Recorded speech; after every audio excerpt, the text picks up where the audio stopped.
Welcome to the Anchor Your Retirement podcast. I'm your host, Barbara Gullen, in the studio today with my usual sidekick, my buddy, my pal, my confidant, Tony Shore. How you doing, Tony? Oh, Barb, I am happy to be here. That's how I'm doing. Uh, Yes, couldn't be better. We were talking baseball. we We were. could be doing better in baseball. We Uh, could. Both the Twins and the Royals. I'm glad you won your Yes. series. You had your Royals hat on earlier. I did. I did. I Yeah. took it off because the hair's too big today, and I end up looking like a well known clown from the Chicago area in the Oh no. 70s, Oh no. except it's not quite red enough. No. I Yeah. don't want to name him because I don't want to get hit with trademark infringement or anything like that because I Yeah. think it's still on, Yeah. which is weird to think of. Sad to But think of. yeah, Really well, and scary. and and we're recording. We're probably a couple of weeks ahead of schedule at this point because we have doubled up on a couple of recordings. I know Oh, we've sure. skipped some Sure. weeks, but Sure. this weekend the Chicago Cubs are coming to play the Kansas City Royals, and And you're as you know, going. I am. I am. Even though I am from the south side of Chicago, I am a Cubs fan. I'm going to duck a little when I say that because it Yeah. can be they're passionate about what side of town you live on and whether you should be a Cubs Oh, fan or a White Sox fan. Oh, yeah, they take that stuff seriously. I don't take Yes. sides there. Uh, No. I'm a Cubs No. fan when it comes to Chicago. I used to root for the Yes. Cubs. I mean, we're in the same How division, do you so not root for the Cubs? And I've been a I Cub I was a Cubs I don't fan know. before it was fashionable, before there were lights in Wrigley Field. Yeah. And I my mom will tell you I cried when I found out that they were Oh, putting lights in Wrigley Field. To me that was oh, like the ultimate sacrilege. Little bit top of the show housekeeping. You can follow us on your favorite streaming podcast or subscribe to our YouTube page. You can find us at BG Wealth Management on YouTube, or if you're a federal employee, follow us at Federal Retirement Coach. We have some other videos there that are tailored specifically to you, our federal employees, because you guys have questions about your benefits and things that are unique to your financial situation. So we address those directly on that page. Um, Now, I did get to have some fun this week. Yesterday, I was out on post at Fort Leavenworth oh, and got wow. to help with the Stronghold Food Pantry. They did a back to Oh, school drive for our that's awesome. service members who have kids. You know, when you're in those lower ranks, money is not something that flows No. freely.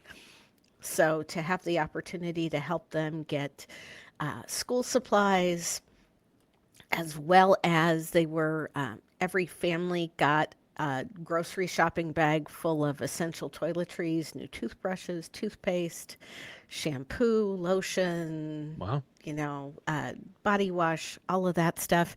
And they also got an extra bag of groceries with things for sack lunches and or breakfast to help take a little bit of pressure off of the grocery store bill. So that's how I spent my afternoon yesterday Wow. and love having the opportunity to go out there and serve.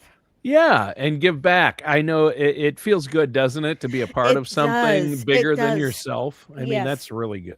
We normally do a school supply drive for back to school, but with us relocating our office and all of the chaos with the changes and move dates with that, we just couldn't do that this year. So we were able to redirect those funds specifically to the Stronghold Food Pantry out on Fort Leavenworth Mm. and help with their school supply drive as well as their Hunger Buster program, where they provide students with a backpack full of food for the weekend when they don't have that school Oh, breakfast and school lunch to help wow. deal with groceries. So, That's awesome. yes, and a tremendous privilege to be able to serve that way Yeah, and that's great. to help with that. I like it when we can go directly to an organization where no military pun intended, it's boots on the ground doing the work. And I know that we're not Yeah, paying an administrative salary, we're right. actually helping the people in need. Right. And you're giving a hand up, not a handout. You're actually helping the actual people in need. And what a Right. great cause, too. Yeah. I mean, Well, what a great thing. It's a Exactly. need. You're filling an actual need.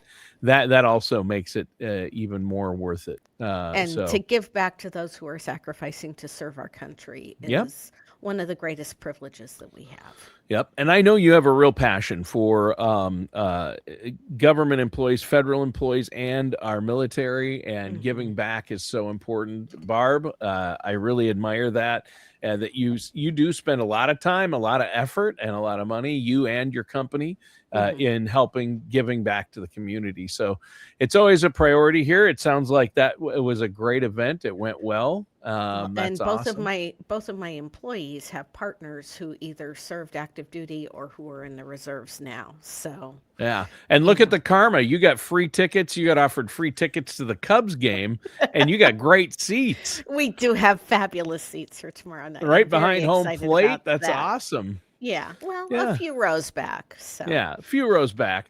But far enough back you that I can don't always have to lean be up on and camera. say you can always lean up and say hi to your buddy Patrick Mahomes while you're there. He's at training camp this week. I Oh, don't that's true. think He we'll won't be see at a him. baseball game. No. Um, That's true. They're in training camp. That's yeah. full swing right now. Now, I Yeah. am close enough to be able to hear the crack of the bat and the call of the umpire, Oh and yeah. far enough away that if I'm accidentally rubbing my nose, I won't be on camera.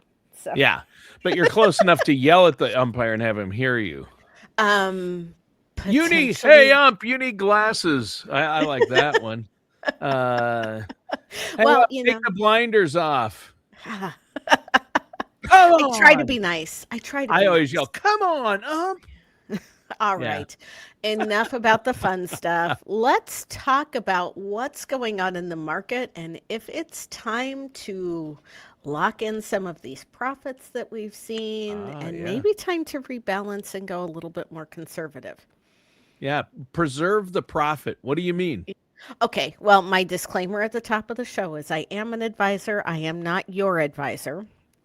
And even if I You am should your be. advisor and you're listening to this podcast, I want you to talk to me before you make any changes in any of your accounts that we are not helping you manage Sure, directly. because everybody's situation is different. They are, and everybody's circumstances are different. I give completely different advice to the 35-year-old that I do to the 65-year-old, Well, sure. depending on what Yeah. their time horizon is and what we're Yeah. looking at with everything. Yeah. We have seen some crazy movement in the market in the last 10 days or so. Yeah, it has been. You know, we saw a huge pullback and correction after the Fed decided to hold interest rates steady. Yeah. And then we saw a jump on Monday on the speculation of yet more peace talks in Iran. We saw an even bigger jump on Tuesday. On Tuesday, I think the S&P closed up something like 1.8% for the day. Yeah.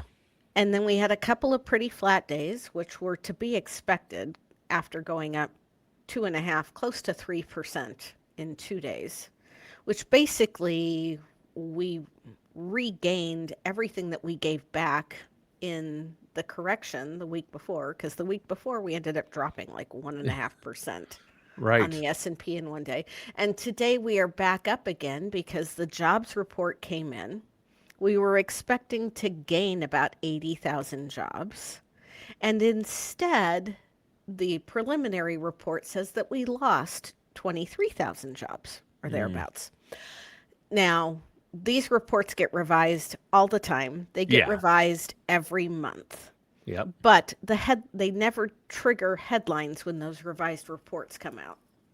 Did you Right. ever notice that? Yeah. Yeah. Isn't that So, funny? right. Yeah. So we are again up a little bit more aggressively than one would normally think. For those of you watching the video on YouTube, I'm checking my phone. It looks like we've cooled off a little bit, but we're still up almost 0.4% on the Hmm. S&P 500 for the day. Interesting. We're around the middle of the day. I Yeah. don't know that that's going to hold. I don't know that there isn't going to be some sort of crazy headline.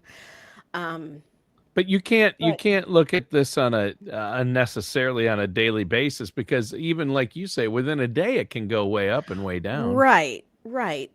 But we have had 3 years of double digit returns. Yeah.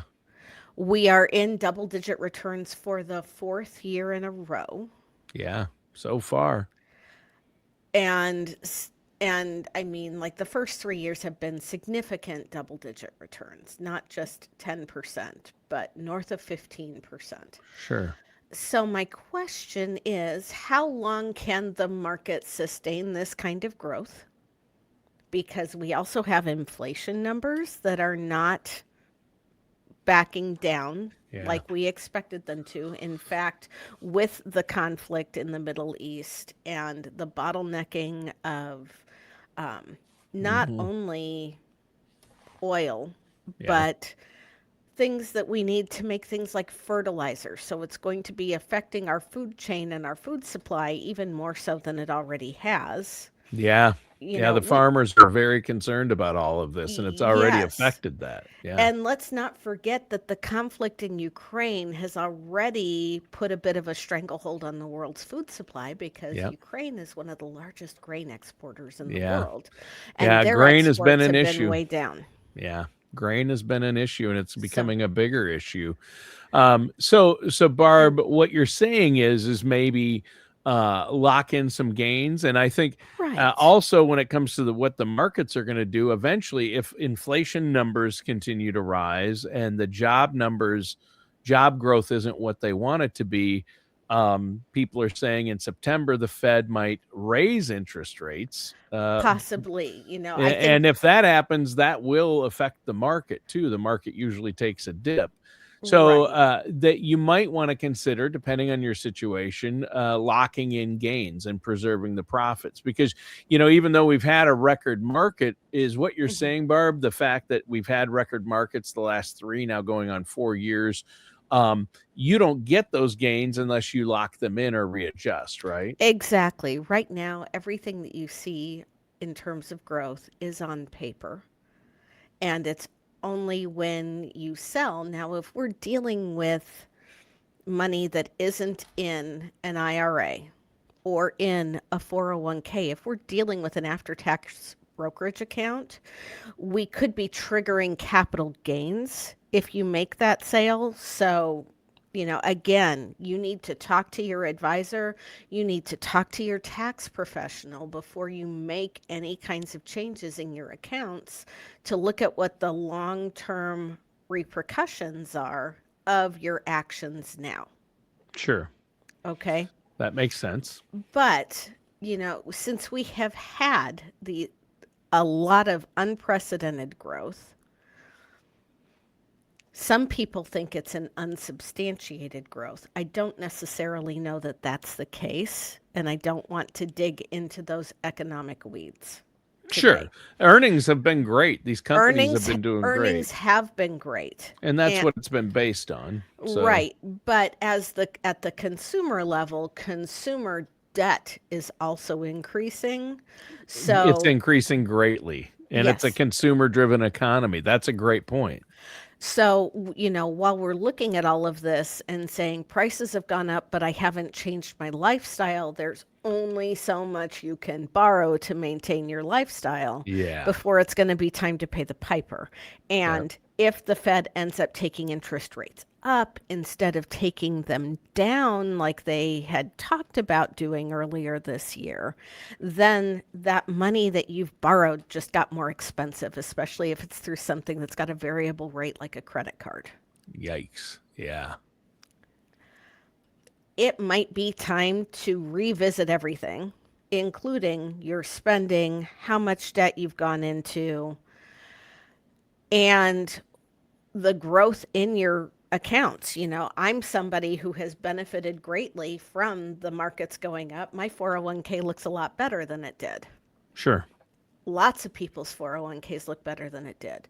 So, what can we do to preserve and lock in part of that gain? Because we are going to have a pullback in the market. I don't know when, I don't know how severely.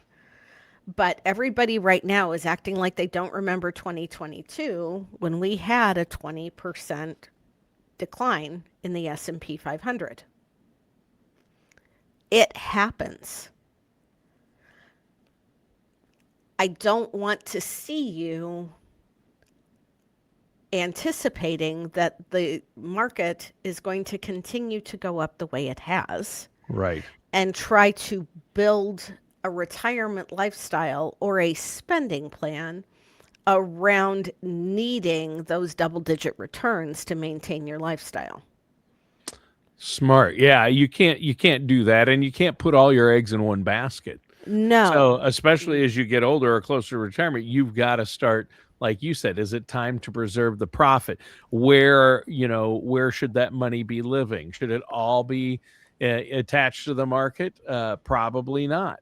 No. It depends on your time horizon, and but even with a longer time horizon, you want some money in Mhm. safety, right? Yes, you do.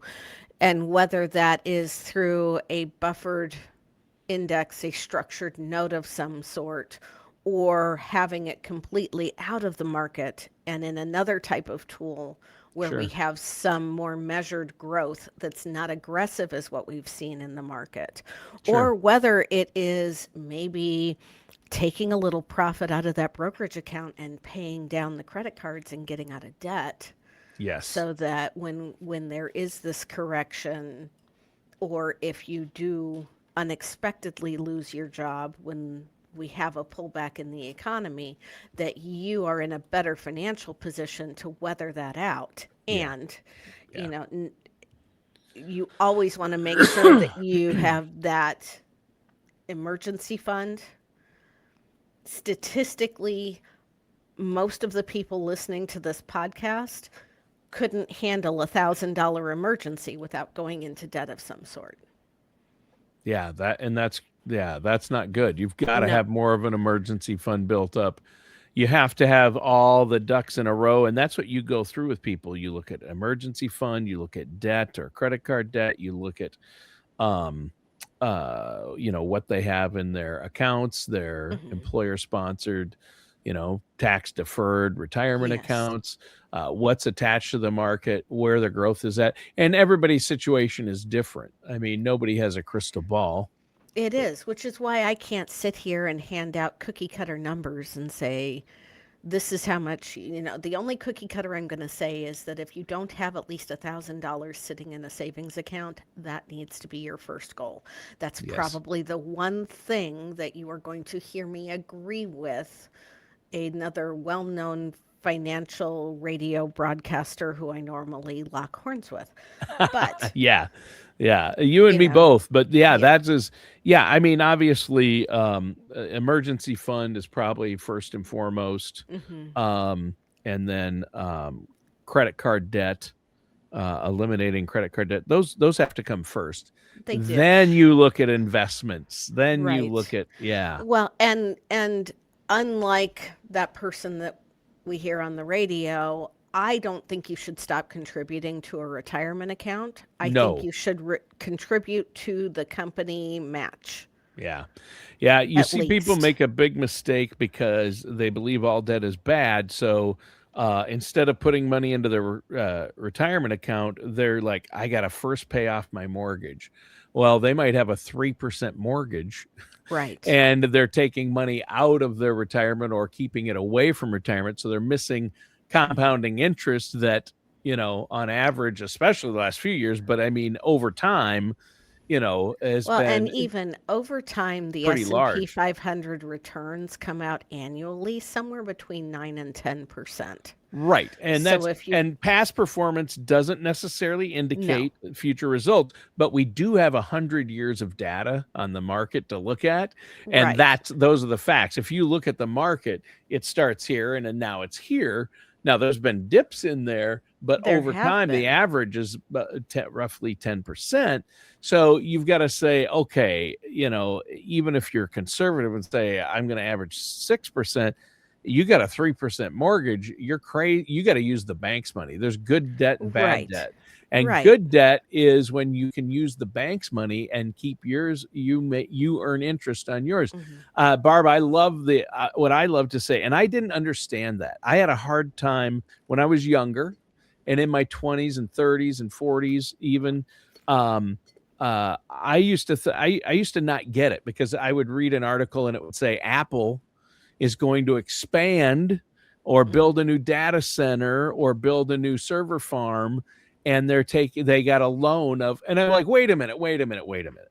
And then I'll look up what are Apple's corporate, profits, or Hmm. what's their surplus. Yeah. They have What's the billions cash and they have sitting they around? have Yeah. they have billions and billions and billions of dollars in surplus and cash, but they took a loan out from a bank or an investor to build something. Why would they take a loan out and pay interest if they have the money?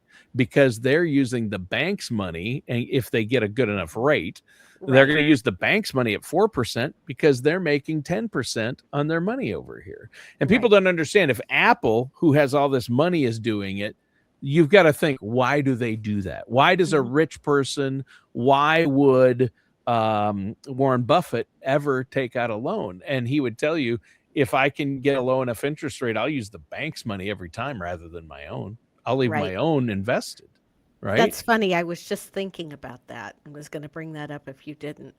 So, but this is why we tell people don't go it alone. Yeah.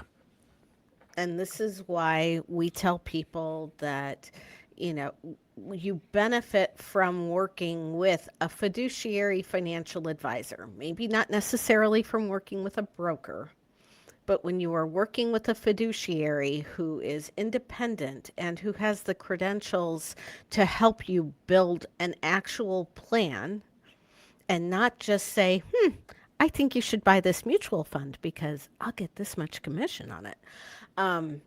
Then, when my clients, I envision myself partnering with my clients so that we can work through all of the different stages of life. It is not a transactional situation for Mm. us. And that is why we are careful about who we bring on as clients. Yeah. Makes sense. Yeah. So for our listeners out there, Barb, if they're wondering, okay, I've got all this money in an IRA and a Mhm. 401k, what should I be doing? Uh, you shouldn't just set it and forget it. You should look at where you're at, Right. have different buckets of money. You have to have a plan, especially as you get older. Um, Yes. And yeah, even as you're younger, you should be retaking some sort of risk tolerance assessment every 3 or so years. sure. And then as you're getting closer to retirement, we might even repeat those a little bit more frequently. Yeah, like once a year. And there are things that need to be reevaluated if you have been single and get married, or Major life events, yes, or deaths, if births, marriages, divorces, yes, right? yes, all of those things are going to impact your tolerance for risk Hmm. and what makes the most sense for you and how we should be allocating your accounts and Yeah, your investments. yeah, So, exactly. and anybody wanting to do that or to get a second look can always go to our website, bgwealthmanagement.com. And there is a button at the upper right about scheduling a consultation. You can do it that way, or you can do it the old fashioned way. Give us a call at our office, area code 913-553-6222. And Christina in our office will get you on the calendar. We'll bring in and we will take you through all of the steps and take you through our process so that you understand the lay of the land. And instead of just having a bunch of money sitting around, you know how that money is going to work for you. Yeah, there you go. I think that's fantastic. Well, Barb, great show today. A lot to think about. Yeah. And I'm sure our listeners have questions. You should probably also be getting a second opinion on where they're at, or at least a Yes, I first, agree with that. Yeah. Oh, yeah. and A have lot a of people written haven't plan. gotten the first. Yeah. Yeah, And yeah, and have a written plan. A 401k, an IRA, those aren't retirement plans. no. Those aren't your full investment. That shouldn't be your full investment Well, it's not a picture. financial plan, and it No. shouldn't be your full investment picture. People that come to our office actually get a binder or a spiral bound plan where they understand what we're planning to do and how we're going to get there. Yeah, there you go. I think that's fantastic. So that number again is 913 553-6222. Give Barb and her team there at BG Wealth a call. I think that's great, Barb. You're offering a no charge, no obligation consultation. Yep, that's what we do. All right. It's, I've always operated from the philosophy that everybody is entitled to information. Yeah, there you go. And that's why we do the show. You love to educate people on I do. finances, what they need to be thinking about. So this is fantastic. Thanks, Barb, for a great show. Listeners and viewers, thanks for tuning in. That does it for today's episode of Anchor Your Retirement with our host, Barbara Goen. We'll see you soon.